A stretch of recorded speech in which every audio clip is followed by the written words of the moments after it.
शं वरुणः शन्नो भवत्वर्यमा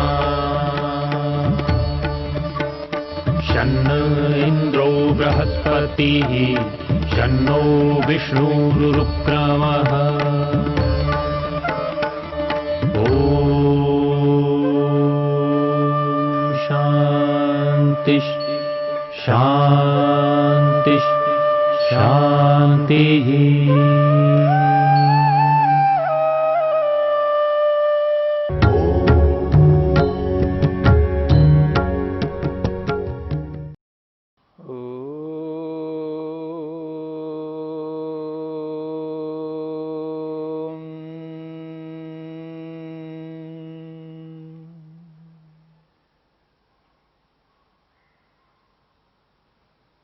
साधन पाद के दूसरे सूत्र को लेकर के हम विचार कर रहे हैं।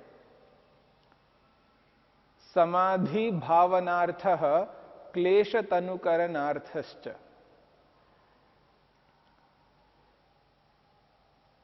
पहले सूत्र में क्रिया योग की चर्चा की गई है। तपः स्वाध्यायेश्वर प्रणिधानानि क्रिया योगः। तप, स्वाध्याय और ईश्वर प्रणिधान, इन तीनों क्रियाओं को क्रिया योग नाम से कहा है। और जब व्यक्ति क्रिया योग करता है, उस क्रिया योग का परिणाम क्या निकलता है? तो महर्षि पतंजलि ने स्पष्ट किया है, समाधि भावनार्थः, समाधि की प्राप्ति होती है। क्रिया योग समाधि के लिए किया जाता है। और दूसरी बात कही है, क्लेश तनुकरणार्थश्च, और क्लेशों को कमजोर करता है। तनु का अर्थ होता है कमजोर। तनु कहते हैं पतले को, स्थूल कहते हैं मोटे को। यहां तनु का अर्थ है पतला, यानी कमजोर करना। क्लेश जो है वो उग्र रूप में जो होते हैं, उनको धीरे धीरे धीरे ये क्रिया योग तनु करता जाता है, यानी कमजोर करता रहता है।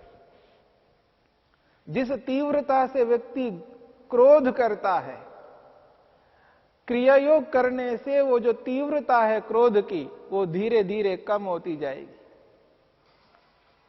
आप व्यवहार में देखेंगे, कोई व्यक्ति बात बात पर थप्पड़ मारता है, इतना गुस्सा आता है व्यक्ति को।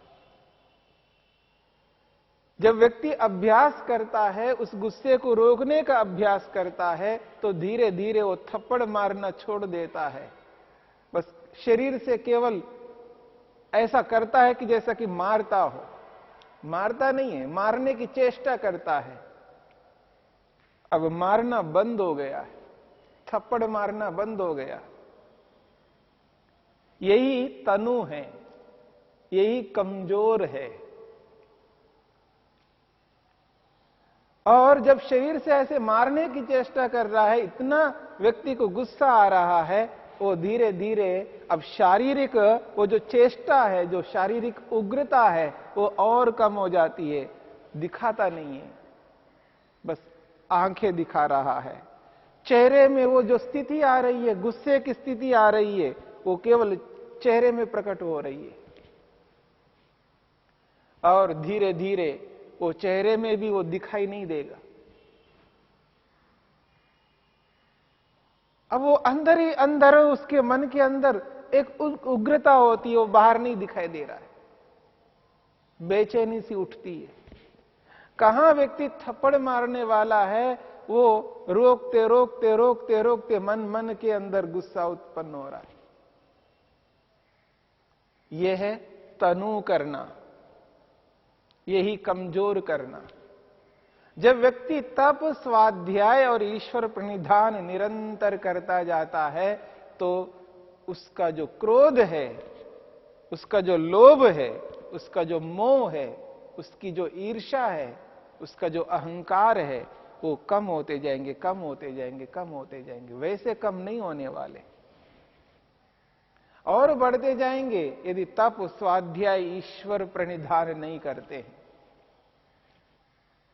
इसलिए महर्षि वेदव्यास ने स्पष्ट किया है, स ही असेव्यमानः समाधिम भावयति।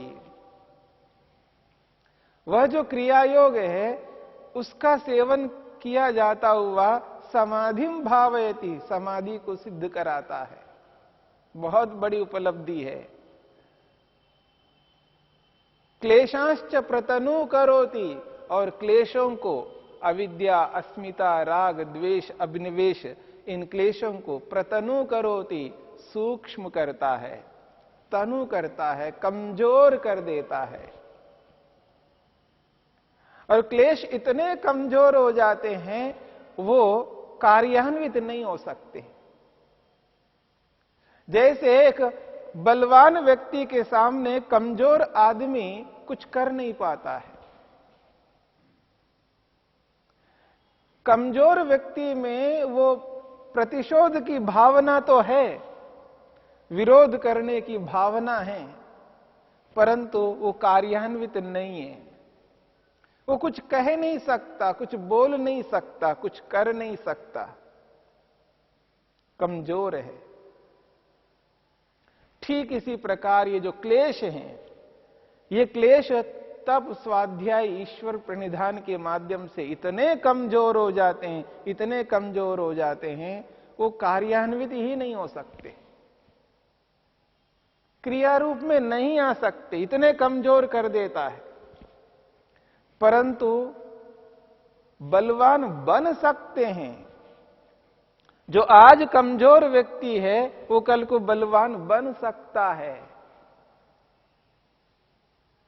इसलिए ये कमजोर तो होते हैं, अगर इनको समाप्त नहीं किया जाए, इन क्लेशों को नष्ट किया नहीं जाए, तो वापस दोबारा ये बलवान बन जाएंगे, फिर संसार की ओर आकृष्ट कर देंगे व्यक्ति को। वही विषय भोगों में आलिप्त, आकंठ डूबा हुआ रहने लग जाएगा वापस। इसलिए इन कमजोर हुए क्लेशों को क्या करना चाहिए, जिससे दोबारा ये समस्या उत्पन्न न हो। उसके लिए महर्षि वेदव्यास कहते हैं, वो कहते हैं, प्रतनुकृतान क्लेशान प्रसंख्यानाग्न, प्रतनुकृतान क्लेशान प्रसंख्यान अग्निना दग्ध बीज कल्पान अप्रसव धर्मिनः करिष्यति। महर्षि वेदव्यास कहते हैं, प्रतनुकृतान क्लेशान, ये जो तनु किया है, कमजोर किया है जिन क्लेशों को, उन क्लेशों को प्रसंख्यान अग्निना, प्रसंख्यान रूपी अग्नि से, दग्ध बीज कल्पान, जले हुए बीजों के समान, अप्रसव धर्मिणा, अंकुरोत्पत्ति में असमर्थ, करिष्यति, कर देगा। ये जो क्रिया योग है, इस क्रिया योग में इतना सामर्थ्य है कि ये कमजोर हुए क्लेशों को प्रसंख्यान अग्निना, प्रसंख्यान रूपी अग्नि से, प्रसंख्यान रूपी अग्नि से दग्ध बीज कल्पान, जले हुए बीजों के समान कर देता है। यहां पर प्रसंख्यान शब्द का प्रयोग आया है। प्रसंख्यान कहते हैं उत्कृष्ट ज्ञान को, तत्व ज्ञान को,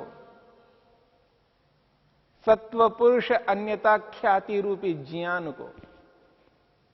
समाधि पाद में दूसरे सूत्र में योगश्चित्त वृत्ति निरोधा, इस सूत्र में मन की चर्चा करते हुए महर्षि वेदव्यास ने मन के अंदर 3 तत्व विद्यमान हैं, सत्व, रज और तम, सत्वगुण, रजोगुण और तमोगुण। इन तीनों गुणों के सम्मिश्रण से, यानी इन तीनों तत्वों के सम्मिश्रण से मन उत्पन्न होता है। यानी मन के अंदर सत्वगुण, रजोगुण और तमोगुण है, और इन तीनों पदार्थों के कारण से मन अलग अलग स्थितियों में विद्यमान रहता है। कभी तमोगुणी रहता है, तब कभी रजोगुणी रहता है, और कभी सत्वगुणी रहता है। मन के इस प्रसंग में महर्षि वेदव्यास ने स्पष्ट किया है, प्रसंख्यान की स्थिति कब आती है, उत्कृष्ट ज्ञान मन में कब रहता है। महर्षि वेदव्यास कहते हैं, तदेव रजोलेशमलापेतम स्वरूप प्रतिष्ठम सत्व पुरुष अन्यताख्याति मात्रम धर्म मेघ ध्यानोपगम भवति तत्परम प्रसंख्यानम इत्याचक्षते ध्यायिनः। महर्षि वेदव्यास कहते हैं, तदेव वही मन तदेव रजोलेशमलापेतम, जब रज रूपी मल से भी रहित होता है, यानी तमोगुण रजोगुण एक प्रकार से मल के समान है, अशुद्धि के समान है, क्योंकि रजोगुण और तमोगुण की स्थिति में मन एकाग्र नहीं होता, मन ईश्वर में स्थिर नहीं होता, समाधि नहीं लग सकती, प्रयोजन की सिद्धि नहीं होती है। रजोगुण और तमोगुण जब उभरे हुए रहते हैं मन के अंदर, तब मन ईश्वर में नहीं लगता। ये रजोगुण और तमोगुण मन को एकाग्र होने में बाधक है, इसलिए इनको मल कहा है। रजोलेश मलापेतम, लेश मात्र भी रजोगुण उभरा हुआ नहीं होना चाहिए, तमोगुण को दबा के रखना है, रजोगुण को भी दबा के रखना है। लेश मात्र भी रजोगुण उभरा हुआ रहेगा तो बाधा उपस्थित करेगा, इसलिए रजोलेश मलापेतम, पूर्ण रूप से रज को दबा दिया गया है। लेश मात्र भी रजोगुण उभरा हुआ नहीं रहता है। उस स्थिति में स्वरूप प्रतिष्ठम, ये जो मन है ये अपने निज स्वरूप में प्रतिष्ठित होता है। मन का जो मुख्य स्वभाव है वो सात्विक रहना है, क्योंकि सत्व रज तम इन तीनों तत्वों में सत्वगुण सर्वाधिक मात्रा में है मन के अंदर। इसलिए परमपिता परमात्मा ने मन को सात्विक बना है। सात्विक मन को बनाया, न राजसिक है न तामसिक है, इसका स्वभाव ही सात्विक है, सत्वगुण प्रधान है। इसलिए मन एकाग्र अधिक रहता है। हम अपने मन को एकाग्र नहीं कर पाते हैं, ज्ञान विज्ञान की कमी है, स्वाध्याय की कमी है, तप की कमी है, ईश्वर प्रणिधान की कमी है। और जिस दिन व्यक्ति तप करता जाता है, स्वाध्याय करता जाता है और समस्त क्रियाओं को परमपिता परमेश्वर को समर्पित कर देता है, उस स्थिति में मन सात्विक स्थिति में रहने लगता है, सारे कर्मों को उचित रूप में करने लगता है, अपने उद्देश्य को सामने रखता है। और जब व्यक्ति स्वाध्याय की स्थिति को इतनी अच्छी बना लेता है, इतना अच्छा स्वाध्याय कर लेता है, जो शास्त्र दुखों को दूर करने वाले हैं उनका अध्ययन कर लेता है, शास्त्रों की जो सूक्ष्मता है उसको पकड़ लेता है, शास्त्रों का जो प्रयोजन है उसको समझ लेता है, समझ करके स्वाध्याय के माध्यम से वह व्यक्ति अपने मन को अपने नियंत्रण में रखने के लिए रजोगुण को तमोगुण को दबा लेता है और सत्वगुण को उभार लेता है। उस स्थिति को कहा स्वरूप प्रतिष्ठम, मन अपने निज स्वरूप में आ जाता है, सात्विक स्थिति में आ जाता है। और ऐसी स्थिति में सत्व पुरुष अन्यता ख्याति मात्रम। मन सत्व पुरुष अन्यता ख्याति मात्र को प्राप्त होता है, यानी आत्मा को यह बोध होता है सत्व क्या है और पुरुष क्या है। आत्मा यानी मैं क्या हूं, जीवात्मा क्या है, आत्मा तत्व किसे कहते हैं, उसको यथार्थ रूप में बोध होता है आत्मा के बारे में। और सत्व यानी मन के बारे में, अहंकार के बारे में, महतत्व रूपी बुद्धि के बारे में, सत्व रज तम के बारे में, ज्ञानेन्द्रियों के बारे में, कर्मेंद्रियों के बारे में, पंच महाभूतों के बारे में, संपूर्ण ब्रह्मांड के बारे में। ब्रह्मांड से लेकर के, स्थूल पदार्थ से लेकर के सूक्ष्म से सूक्ष्म सत्व रज तम, यह है सत्व। सत्व शब्द से समस्त जड़ पदार्थों का ग्रहण किया है। सत्व और पुरुष से आत्मा को ग्रहण किया है, चेतन को ग्रहण किया है। सत्व से जड़ पदार्थ को और पुरुष से चेतन पदार्थ को, इन दोनों पदार्थों को ग्रहण किया है। सत्व पुरुष अन्यता ख्याति मात्रम।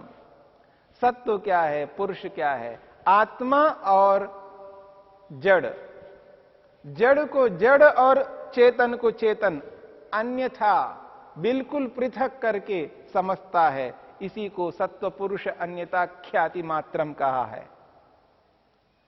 और इसी स्थिति में व्यक्ति को प्रसंख्यान की प्राप्ति होती है। सत्व पुरुष अन्यता ख्याति मात्रम धर्म मेघ ध्यानोपगम भवति। जब सत्व पुरुष अन्यता ख्याति की स्थिति प्राप्त होती है, यानी विवेक होता है, विवेक ख्याति की प्राप्ति होती है, जड़ को जड़ और चेतन को चेतन मान लेता है, उस स्थिति में व्यक्ति को समाधि लगती है, संप्रज्ञा समाधि लगती है। और संप्रज्ञा समाधि की अच्छी स्थिति को प्राप्त करके, संप्रज्ञा समाधि की उत्कृष्ट स्थिति को प्राप्त करके वो असंप्रज्ञा समाधि की ओर अग्रसर होता है। उसके लिए कहा धर्म मेघ ध्यानोपगम भवति। धर्म मेघ नामक समाधि की ओर अग्रसर होता है। धर्म मेघ नामक समाधि असंप्रज्ञात को कहते हैं। धर्म मेघ असंप्रज्ञात समाधि को कहते हैं। जब व्यक्ति सत्वपुरुष अन्यता ख्याति को प्राप्त कर लेता है और संप्रज्ञा समाधि लगाता है, संप्रज्ञा समाधि के भेदों को प्राप्त कर लेता है, उन सभी समाधियों को लगा लगा करके उत्कृष्ट स्थिति को प्राप्त कर लेता है, उस स्थिति में धर्ममेघ ध्यानोपगम भवति। वो धर्ममेघ नामक समाधि की ओर अग्रसर होता है। उस स्थिति में व्यक्ति को वो विशिष्ट ज्ञान होता है जिसको सर्वथा विवेक ख्याति शब्द से भी कहते हैं। उसी को यहां पर तत्परम प्रसंख्यानम, तत्परम प्रसंख्यानम इत्याचक्षिते ध्यायिनः, उस उत्कृष्ट को, उस सत्वपुरुष अन्यथा ख्याति मात्र को यहां पर तत्परम प्रसंख्यानम शब्द से कहा है। उस स्थिति में जाकर के इन क्लेशों को वो जले हुए बीजों के समान बनाता है।